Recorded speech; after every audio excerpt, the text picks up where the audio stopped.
வாழ்க வையகம், வாழ்க வளமுடன், குரு வாழ்க, குருவே துணை. டிவைன் பவர் 9 சேனலுக்கு உங்களை வரவேற்கிறேன். நான் பேராசிரியர் சித்ரா. இன்றைய பதிவில் அஞ்சலை அம்மாள் பற்றி தான் நாம் பார்க்க இருக்கிறோம். பலரும் பெரிதாக அறிந்திராத இந்த அஞ்சலை அம்மாள் யார்? இவரது பின்னணி என்ன? கடலூரை சேர்ந்த அஞ்சலை அம்மாள். நானும் கடலூர் மாவட்டத்தில் பிறந்தவள் என்பதை மகிழ்ச்சியுடன் உங்களிடம் பகிர்ந்து கொள்கிறேன். சுதந்திர போராட்ட வீராங்கனை, அதிலும் குறிப்பாக பெண் சுதந்திர போராட்ட வீராங்கனை என்றால் பலருக்கும் ஜான்சி ராணி, வேலு நாச்சியார், சரோஜினி நாயுடு உள்ளிட்டோர்தான் நினைவுக்கு வரும். ஆனால் வயிற்றில் குழந்தையை சுமந்த போதும் சற்றும் அசராமல் ஆங்கிலேயர்களுக்கு எதிராக போராடி சிறையில் அடைப்பட்ட வீரமங்கை அஞ்சலை அம்மாள். 1890 ஆண்டு அம்மா கண்ணு முத்துமணி தம்பதிக்கு மகளாக பிறந்தவர் அஞ்சலை அம்மாள். திண்ணை பள்ளியில் 5ஆம் வகுப்பு வரை படித்தார்.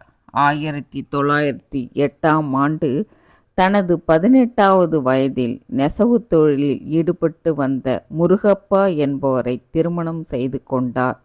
இயல்பிலே விடுதலை வேட்கை அவரது மனதில் குடிகொண்டிருந்தது. இதன் பின்னர் சென்னைக்கு இடம் மாறினார்கள் முருகப்ப அஞ்சலை தம்பதி. இந்திய நாடு ஆங்கிலேயர்களிடம் அடிபட்டு கிடந்து 1900 ஆண்டுகளில் இருந்து சுதந்திர தாகம் மக்களிடையே ஊட்டெடுத்தது.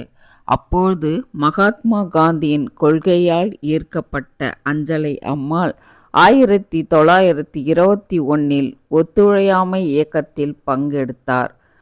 1857 சிப்பாய் கிளர்ச்சியின் போது சுதந்திரத்துக்கு எதிராக குரல் கொடுத்த சிப்பாய்களையும் பொதுமக்களையும் ஈவு இரக்கமின்றி கொன்று மரங்களில் தொங்கவிட்ட கொடூர அரக்கனாக இருந்த ஆங்கில படைத்தளபதி கர்னல் ஜேம்ஸ் நீல் என்பவருக்கு சென்னையில் சிலை வைக்கப்பட்டது. அப்பொழுது மிகுந்த கோபம் அடைந்த அஞ்சலை அம்மாள் நீல் சிலையை கோடாரியால் சேதப்படுத்தினார். இதனால் ஆங்கிலேய அரசால் கைது செய்யப்பட்டு சிறையில் அடைக்கப்பட்டார். அப்பொழுது அஞ்சலை அம்மாளின் 9 வயது மகளான அம்மா கண்ணுவும் சிறையில் அடைக்கப்பட்டார். நிறைமாத கர்ப்பிணியாக இருந்த அஞ்சலை அம்மாள் வேலூர் மத்திய சிறையில் 6 மாதம் சிறை தண்டனை பெற்றார். சிறையில் கடும் வேதனையுற்று அவர் 1 மாத விடுப்பில் வெளியே வந்து தனது இளைய மகனை பெற்றெடுத்தார். பின்னர் 15 நாள் கைக்குழந்தையுடன் மீண்டும் சிறைக்கு சென்றார்.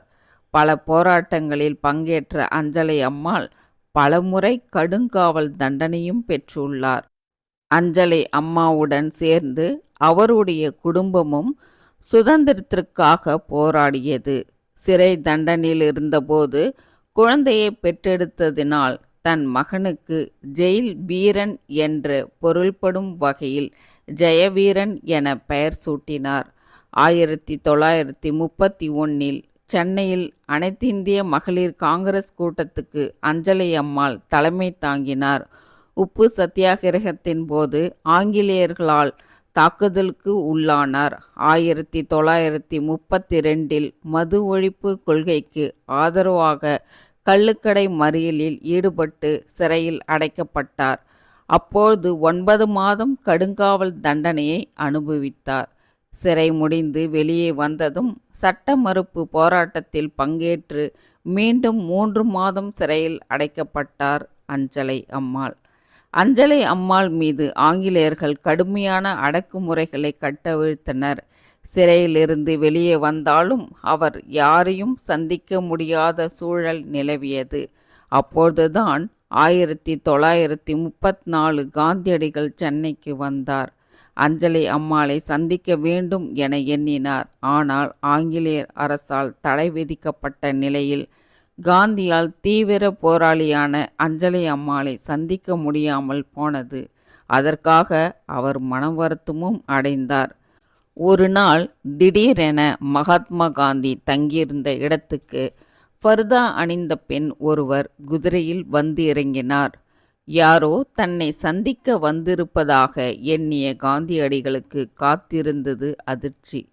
ஃபர்தாவை விலக்கி அஞ்சலை அம்மாள் குதிரையை விட்டு கீழே இறங்கினார்.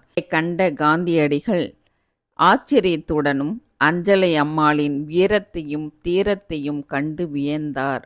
அஞ்சலை அம்மாளை தென்னாட்டு ஜான்சி ராணி என பாராட்டினார். பலமுறை சிறைக்கு சென்றும் அமைதியாக இருந்துவிடவில்லை.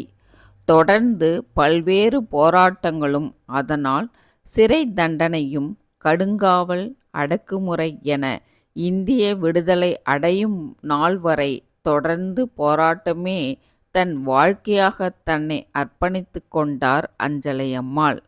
அதே நேரம் 1937, 1946 மற்றும் சுதந்திரத்திற்கு பிறகு 1952 என 3 முறை சென்னை மாகாணத்தில் சட்டப்பேரவை உறுப்பினராக கடலூர் தொகுதியிலிருந்து தேர்ந்தெடுக்கப்பட்ட அஞ்சலை அம்மாள் தன்னுடைய பதவி காலத்தில் கடலூரின் குடிநீர் பிரச்சினை தீர்க்கும் வகையில் பல்வேறு திட்டங்களை செயல்படுத்தினார். கட்சிக்காக அரும்பணி ஆற்றிய அஞ்சலை அம்மாள் தான் குடியிருந்த வீட்டையும் அடகு வைத்து கட்சி பணிக்காக செலவு செய்தார். அஞ்சலையின் வீடு ஒரு கட்டத்தில் ஏலத்துக்கு சென்றது. ஆனால் கட்சியினரும் அவரது நலம் விரும்பிகளும் வீட்டை மீட்டு கொடுத்தனர்.